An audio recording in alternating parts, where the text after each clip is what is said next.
Assalamualaikum warahmatullahi wabarakatuh.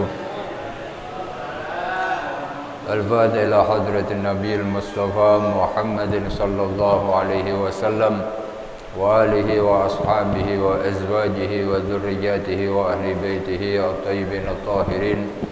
Thumma ila kafati awliya'illah min waliyin wa waliyah min masyarikil ard wa magharibiha barriha wa bahriha aynama kanu wa kanat arwahum sayyidil imam Jalaluddin al-Mahalli wa Jalaluddin al-Suyuti wa Sayyidina al-Habib Hasan bin Ahmad Bahrun Sayyid Muhammad bin Alawi al-Maliki wa jami' masyayikhina wa muallimina fid din wa walidina wa amwatina wa amwatil muslimin annallaha yaghfir lahum wa yarhamhum wa yunawwir daraihahum wa yu'li darajatihim bil jannah wa yanfa'una bi asrarihim wa anwarihim wa ulumihim fid din wad dunya wal akhirah. Al-Fatihah. أعوذ بالله من الشيطان الرجيم بسم الله الرحمن الرحيم الحمد لله رب العالمين الرحمن الرحيم مالك يوم الدين إياك نعبد وإياك نستعين اهدنا الصراط المستقيم صراط الذين أنعمت عليهم غير المغضوب عليهم ولا الضالين آمين. Bismillahirrahmanirrahim. Alhamdulillahi rabbil alamin wa bihi nasta'inu ala umuri dunya waddin. Wassalatu wassalamu ala sayyidil mursalin sayyidina wa maulana Muhammadin wa ala alihi wa sahbihi haqqa qadrihi wa miqdarihi al-azim. Subhanaka la ilma lana illa ma 'allamtana innaka antal alimul hakim. Rabbi shrah li sadri wa yassir li amri wahlul 'uqdatam min lisani yafqahu qawli. Amma ba'du, alhamdulillah, puja dan puji syukur kita kehadirat Allah Subhanahu wa taala yang mana sampai detik ini kita masih diberikan curahan nikmat karunia, wabil khusus nikmat sehat, panjang umur, bisa bertemu kembali dengan bulan Rabiul Awal. Alhamdulillah, hadir di tengah kita orang tua kita Al-Ustadz Imran Lutfi, DKM Masjid Al-Atiq Al-Ustadz Fakhri Mufti. Kita doakan semoga diberikan panjang umur, sehat walafiat. Alhamdulillah, malam hari ini kita sudah memasuki bulan Rabiul Awal. Merupakan sebuah kenikmatan bagi pecinta baginda Nabi Muhammad. Kita bisa bertemu kembali dengan bulan kelahirannya. Maka alangkah baiknya ketika kita memasuki bulan Rabiul Awal, kita meniatkan diri kita untuk melazimkan baca sholawat. Apa saja yang kita hafal, apa saja yang kita bisa, itu yang kita rutinkan setiap hari. Dengan harapan kalau kita mengisi bulan Rabiul Awal ini dengan memperbanyak sholawat, semoga Allah memberikan keberkahan hidup dan juga menjadi umatnya baginda Nabi Muhammad yang mendapatkan syafaat di hari kiamat nanti. Amin amin ya rabbal alamin. Malam hari ini kita akan membahas kembali tafsir Jalalain dari surah Al-Kahfi ayat wa tahsabuhum ayqadan wa hum rukud. Ayat berapa itu? Wa tahsabuhum ayqadan wa hum rukud. Ayat 18. A'udzu billahi minasy syaithanir rajim. Bismillahirrahmanirrahim. Wa tahsabuhum ayqadhan wa hum ruqud wa nuqallibuhum dhatal yamin wa dhatal shimal wa kalbuhum basitun dhira'ihi bil wasid. لو اطلعت عليهم لوليت منهم فرارا ولملئت منهم رعبا وكذلك بعثناهم ليتساءلوا بينهم قال قائل منهم كم لبثتم قالوا لبثنا يوما أو بعض يوم قالوا ربكم أعلم بما لبثتم فابعثوا أحدكم بورقكم هذه إلى المدينة فلينظر أيها أزكى طعاما فليأتكم برزق منه وليتلطف ولا يشعرن بكم أحدا صدق الله العظيم. Dalam ayat ini Allah berfirman, wa tahsabuhum aiqadan. Kalau melihat ashabul kahfi itu, kalian akan mengira mereka itu tidak tidur. Kalian akan melihat mereka itu seakan-akan terbangun.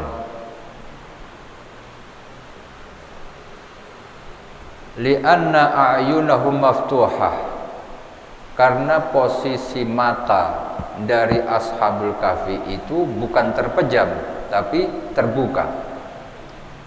Maka ketika melihat mereka, maka kalian akan mengira bahwasanya mereka itu sedang tidak tidur.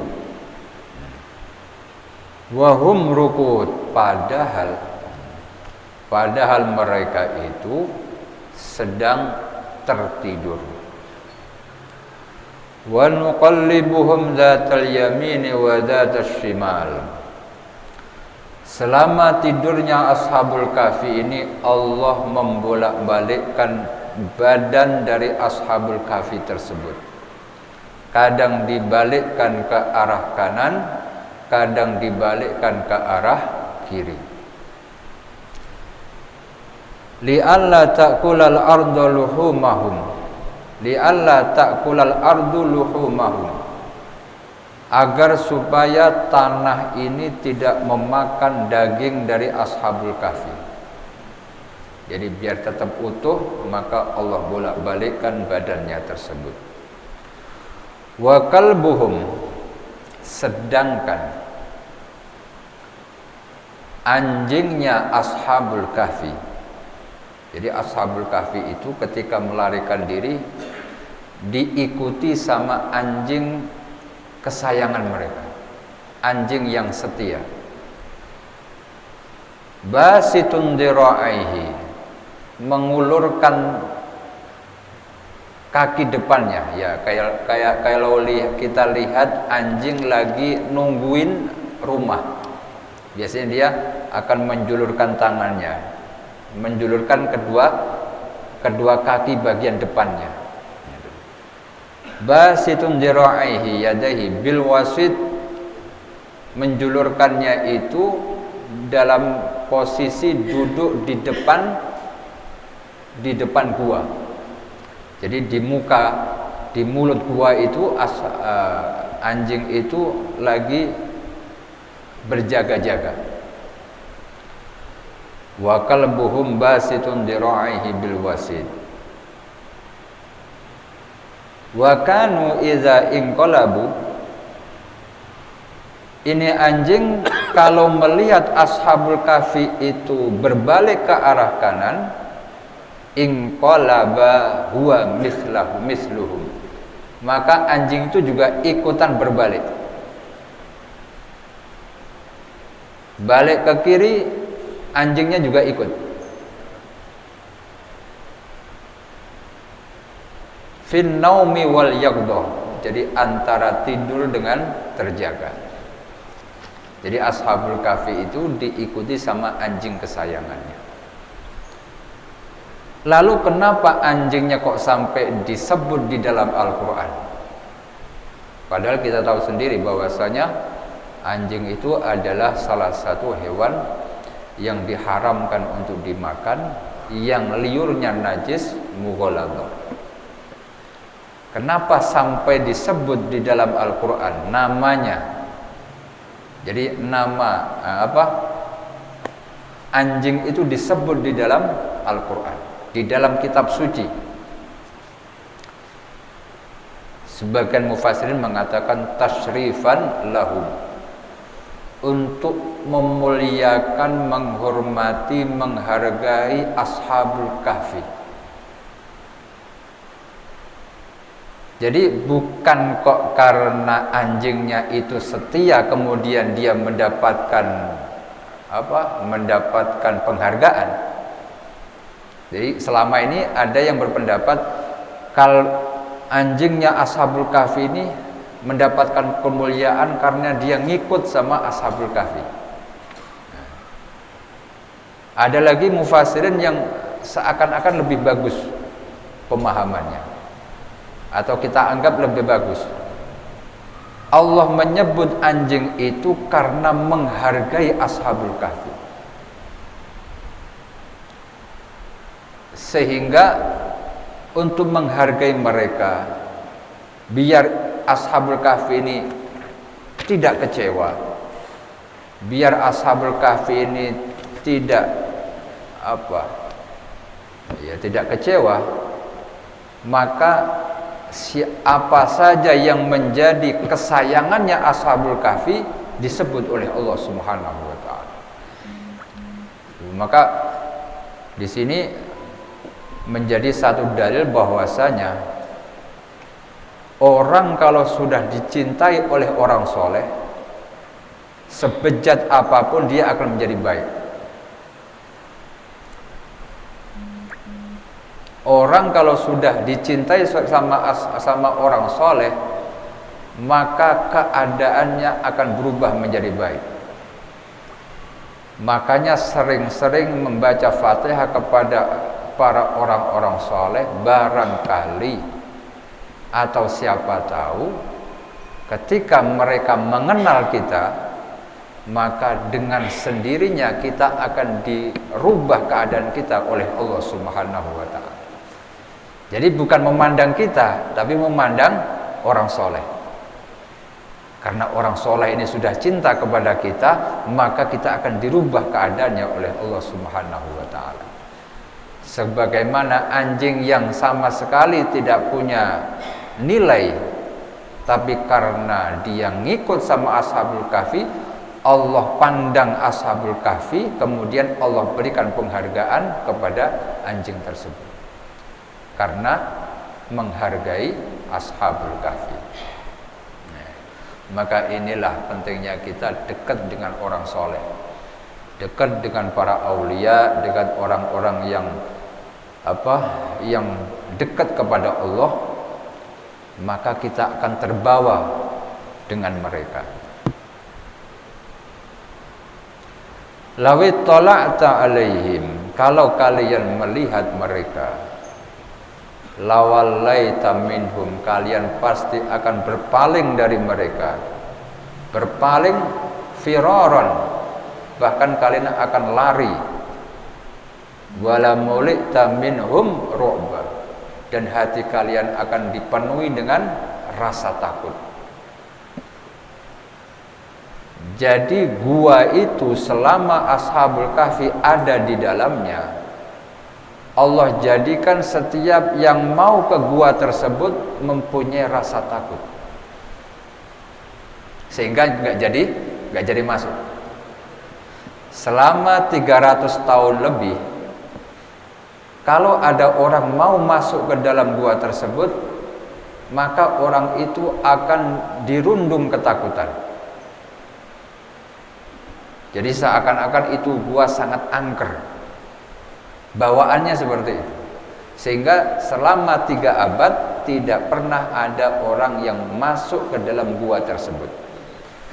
Padahal sudah berganti masa, sudah berganti kondisi masyarakat, sudah mulai ramai sekelilingnya, tapi tidak ada yang masuk ke dalam gua tersebut. Kenapa bisa begitu? Allah yang bikin orang itu akan takut kalau mau masuk ke dalam gua. Walau lawit tala'ta alaihim, mau lihat aja, lihat ke dalam gua itu nggak berani. lawit tala'ta alaihim lawallaita minhum firaran, baru mau masuk pasti akan ketakutan dan lari. Wala mulita minhum ru'ba.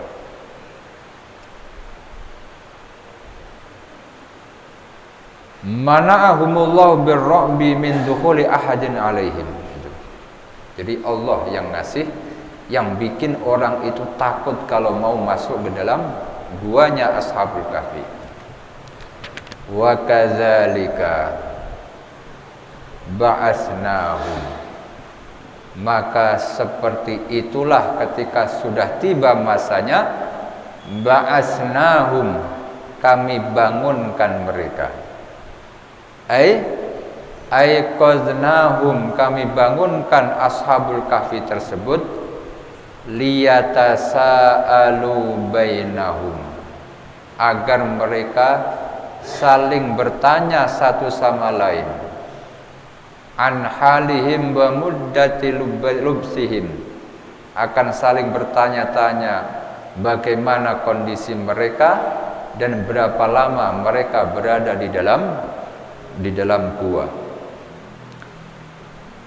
Ketika dalam percakapan tersebut, qala qailum minhum, ada sebagian Ashabul Kahfi yang mengatakan, kam labistum, ini kira-kira kalian ini di gua ini sudah berapa lama?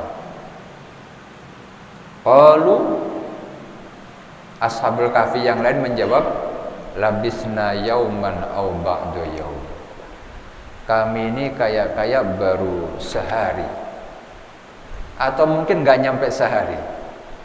Ba'du yaum berarti sebagian hari. Li'annahum dakhulul kahfa inda tulu'is syamsi, karena dulu Ashabul Kahfi itu masuk ke dalam gua waktu pagi. Jadi mereka itu masuk ke dalam gua itu pagi hari, ketika matahari baru terbit. Wa bu'isu inda ghurubiha, terus dibangunkan sama Allah pada sore hari. Fadhannu annahu ghurubu yaumid dukhul, sehingga mereka menganggap sore ini adalah sore hari di mana mereka masuk ke dalam gua, sehingga mereka mengira kayak kita baru tadi pagi masuk, tidur, kemudian sore harinya terbangun. Kalau kemudian ada lagi dari yang lebih senior dari mereka mengatakan, Rabbukum a'lamu bima labistum, Tuhan kalian yang maha tahu berapa lama kalian berada di dalam gua ini.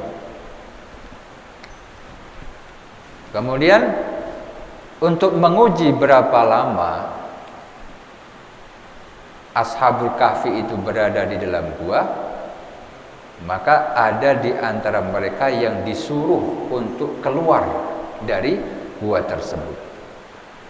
Fab'asu ahadakum biwarikikum, diutuslah salah satu di antara mereka dengan membawa uang perak,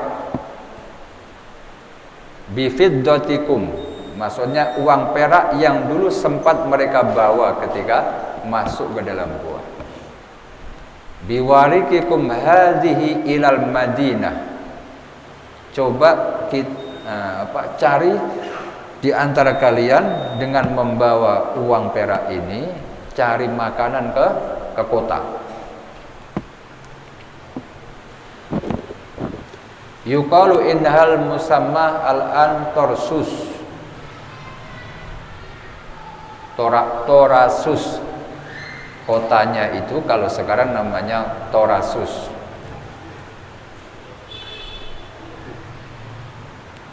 Ketika mau menyuruh salah satu di antara mereka untuk keluar dari gua, ini yang menjadi catatan dari Ashabul Kahfi. Jadi dikasih pesan-pesan ketika mau keluar dari gua, dikasih pesan-pesan oleh seniornya. Fal yandur ayyuha azka ta'aman. Kamu yang keluar dari gua, bawa uang perak ini, tapi ingat, fal yandur ayyuha azka ta'aman. Kamu cari dari sekian makanan yang di kota, mana yang lebih bagus, yang lebih suci, yang lebih halal. Jangan sembarangan beli makanan. Itu yang pertama. Karena orang yang beriman kepada Allah itu seperti lebah mencari yang baik dan dikeluarkan untuk sesuatu yang baik. Nyari yang halal dipakai untuk sesuatu yang halal. Jangan sampai nyari yang halal dipakai buat yang haram. Apalagi yang haram dipakai buat yang haram, tambah gak karuan. Atau yang haram dipakai buat yang halal, nggak bisa. Makanya pesan dari seniornya itu buat yang mau disuruh mencari makanan ke kota, pesan pertama adalah fal yandur ayyuha azka ta'aman. Kalau kalian cari makan, cari yang paling halal. Terserah profesinya apa saja, yang penting halal. Jangan yang penting banyak, tapi cari yang mana yang halal. Ayyuha azka ta'aman, ayyu at'imatil madinati ahal. Mana yang paling halal, mana yang paling halal di kota tersebut. Falyatikum birizkin minhu. Kalau sudah dapat yang halal, ambil sebagian, jangan semuanya.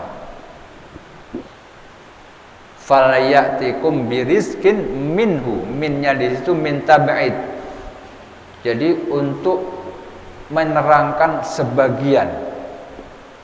Jadi nanti kalau sudah ketemu sama makanan yang halal, jangan diborong semuanya. Ambil seperlunya. Jadi orang Islam itu seperti itu.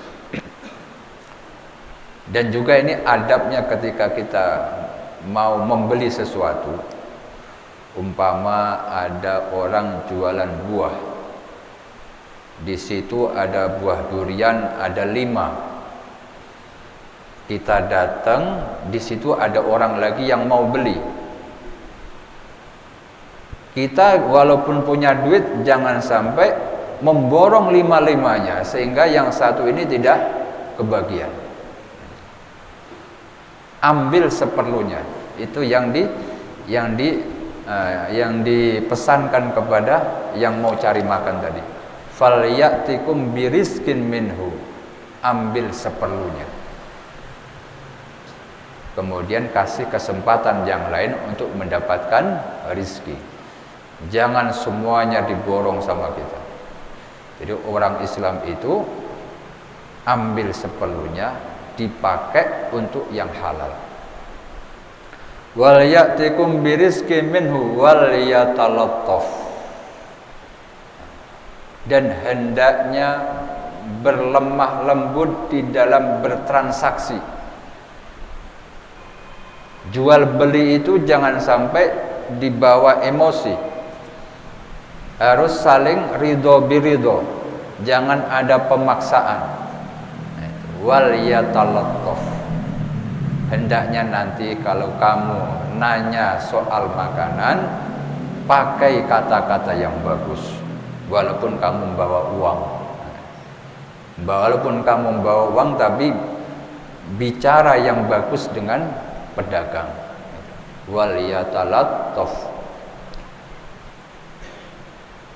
Wala yush'iranna bikum ahada. Dan jangan sampai ada yang tahu. Identitas kamu itu jangan sampai ada yang tahu. Nah, kita kembali kepada kata-kata yang sering kita jadikan pertanyaan dari dulu.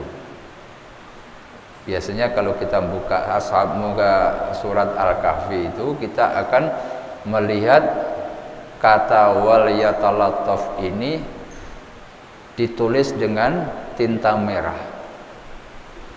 Dari kecil sampai sekarang mungkin banyak sekali simpang siur. Ini ada yang bilang tinta merah ini karena dulunya kena percikan darah Sayyidina Utsman ketika dibunuh. Sebagai penghormatan kepada beliau, akhirnya wal yatalattaf ini selamanya ditulis dengan tinta merah. Kita kan sering mendengar seperti itu. Dalam tafsir Ibnu Asyur dijelaskan bahwasanya Al-Quran ini dimulai dari surah Al-Fatihah, diakhiri dengan surah An-Nas. Kalau dihitung per kata, itu titik poinnya ada di wal yatalattaf. Katanya, jadi kata per kata itu. Dari awal sampai akhir Al-Quran ini, kata demi kata, kalau dihitung, kemudian akan ditemukan bahwasanya sentralnya dari kata-kata dari Al-Fatihah sampai An-Nas itu ada di wal yatalattaf. Sentralnya ada di sini, titik poinnya ada di sini. Sehingga untuk menandai kata tengah dari Al-Quran, sehingga ditulis dengan tinta merah, wal yatalattaf. Ini juga menjadi pesan bahwasanya Al-Quran yang 30 juz ini, pesan yang diangkat adalah hendaknya kalian bersifat lemah lembut di dalam semua hal. Jadi agama itu dibangun dengan lemah lembut. Al-Quran ini walaupun di sini ada hukum tentang rajam, ada hukum tentang tentang peperangan, ada cerita tentang ini dan itu, tapi semuanya akan merumus, akan ngumpul di dalam satu kata, yaitu wal yatalattaf. Hendaknya kalian berlemah lembut. Maka di sini wal yatalattaf ini tidak ditaruh di depan sama Allah. Ketika seniornya itu ngasih pesan kepada yang mau keluar cari makan, tidak mengatakan wal yatalattaf dulu, tapi disuruh pertama carilah makan yang baik. Tapi cari cara makan yang baik itu juga dengan lemah lembut. Jadi setiap tindakan itu harus disertai dengan wal yatalattaf. Wal yangdur aywa azka ta'aman falyatalattaf. Falyatikum birizqin minhu wal yatalattaf. Jadi agama ini segala dimensi yang ada di dalamnya harus diikuti dengan wal yatalattaf. Karena kalau segala sesuatu tidak disertai dengan lemah lembut akan berantakan, apa saja. Makanya Nabi itu selalu dipesan. Pesan untuk Nabi di dalam Al-Quran pun juga disuruh untuk lemah lembut. Apa itu? Lintalahum. Apa itu? Sebelumnya gimana? Walau kunta faddan ghalidul qalbi, itu sebelumnya ada fabima rahmatin minallahi lintalahu. Dan dengan rahmat dari Allah dan berkah rahmatnya dari Allah Subhanahu wa ta'ala, lintalahu, engkau mempunyai hati yang lemah lembut kepada mereka, kepada yang mau diajak masuk Islam atau yang sudah masuk ke dalam agama Islam. Walau kunta faddan ghalidhal qalbi, kalau kamu di dalam memperjuangkan agama ini selalu emosi yang kamu dahulukan, Walau kunta faddan ghalidhal qalbi lam faddu min hauli. Orang-orang itu bakalan mencar dari kalian. Akan lari dari kalian. Kenapa? Karena bawaannya emosi terus. Makanya dalam mengurus agama itu, entah itu madrasah, pondok, masjid, majelis taklim dan seterusnya, jangan mengedepankan emosi. Selalu kita depankan wal yatalattaf, karena itu pesan di dalam Al-Qur'an. Apa saja? Semuanya harus disertai dengan lemah. Walau kunta faddan ghalidhal qalbi lan faddu min hawlik. Kalau sudah emosi yang dikedepankan, maka akan berantakan semuanya.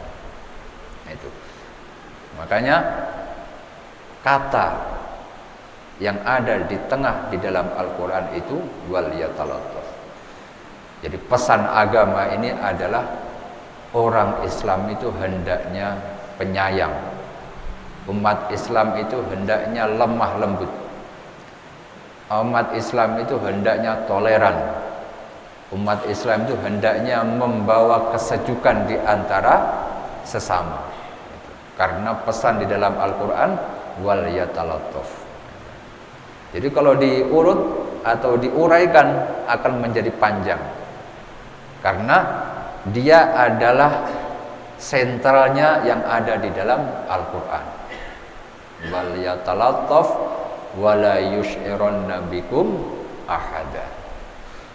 Makanya Nabi kita itu dalam segala hal selalu diikuti dengan kelembutan. Apa saja. Menghadapi orang kafir pun dikedepankan kelembutan. Dalam hal berumah tangga juga seperti itu. Jadi pernah Nabi itu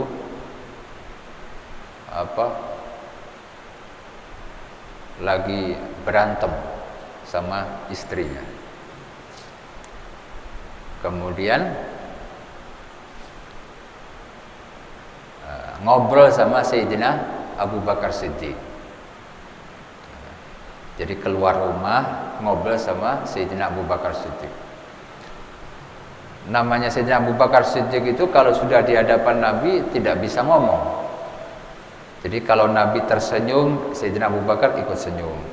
Kalau Nabi diam, Sayyidina Abu Bakar itu ikut diam. Gak berani macam-macam di depan Nabi. Lagi berduaan seperti itu, tiba-tiba datang Sayyidina Umar. Kalau Sayyidina Umar itu berani ngomong sama Nabi. Jadi tidak pemalu seperti Sayyidina Abu Bakar Siddiq. Sayyidina Umar itu orangnya ya apa adanya, ngobrol sama Nabi. Nah, ketika dalam obrolan itu Sayyidina Umar mengeluhkan tentang kondisi rumah tangganya. Kemudian mendengar seperti itu, Rasulullah tertawa. Rasulullah tertawa mendengar istilahnya curhat dari Sayyidina Umar. Ketika Rasulullah tertawa, Sayyidina Abu Bakar ikut tertawa. Akhirnya Sayyidina Umar menanyakan, wahai Abu Bakar, aku tahu kalau Rasulullah tertawa itu kamu pasti tertawa.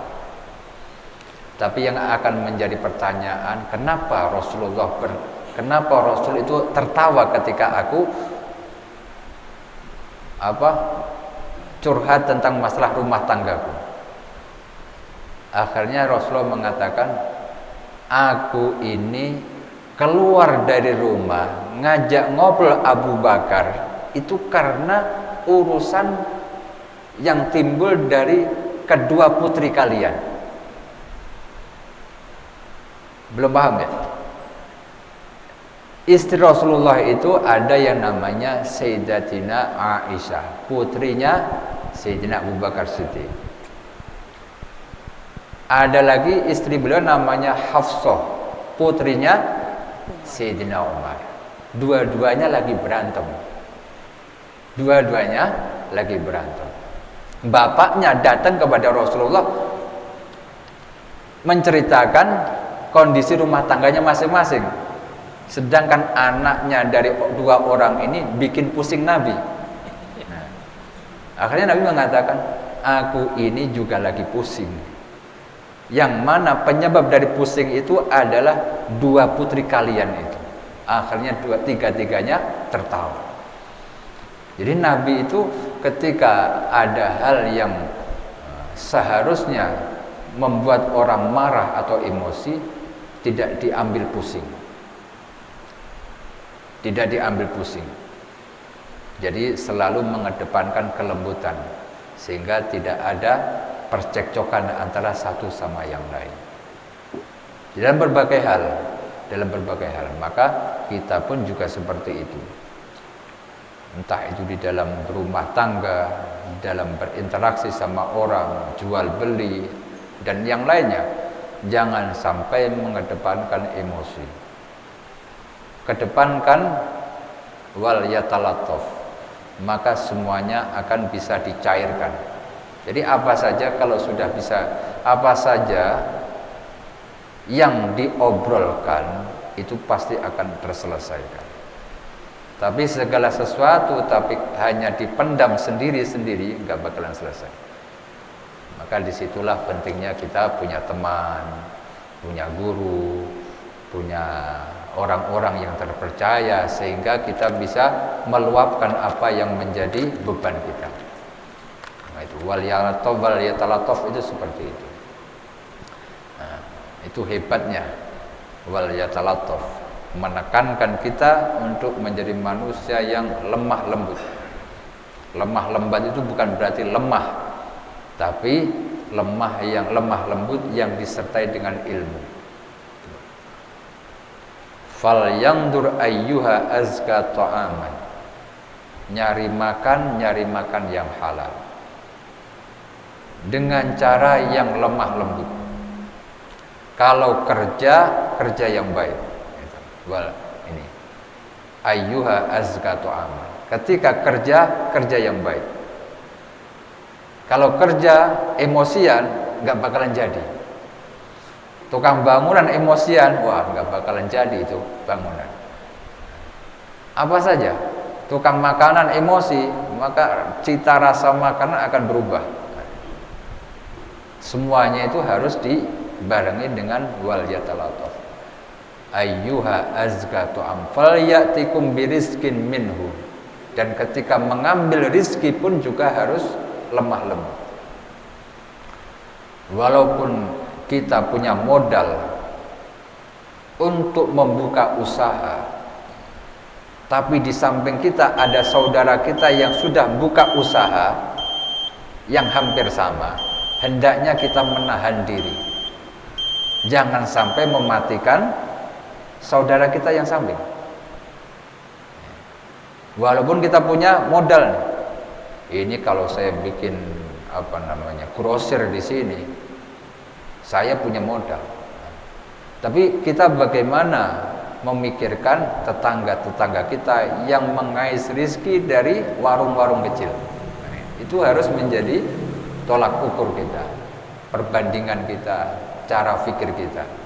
Jadi tidak selamanya kita punya modal kemudian kita buka usaha. Kita harus memikirkan orang-orang yang ada di samping. Falyatikum birizkin minhu, kalau mau ngambil rezeki secukupnya, jangan berlebihan. Dari kesemuanya itu wal yatalattaf, imbangi, iringi dengan kelembutan.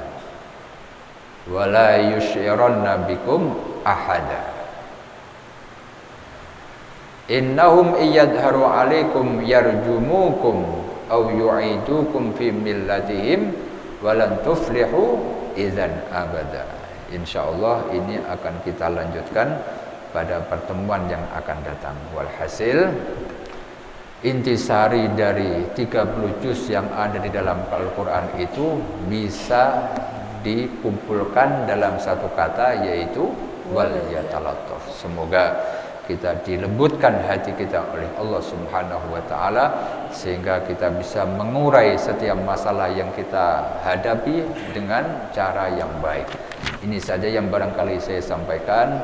Hadani Allah wa iyyakum ajmain. Subhanakallahumma wa bihamdika asyhadu an la ilaha illa anta astaghfiruka wa atubu ilaik. Assalamualaikum warahmatullahi wabarakatuh.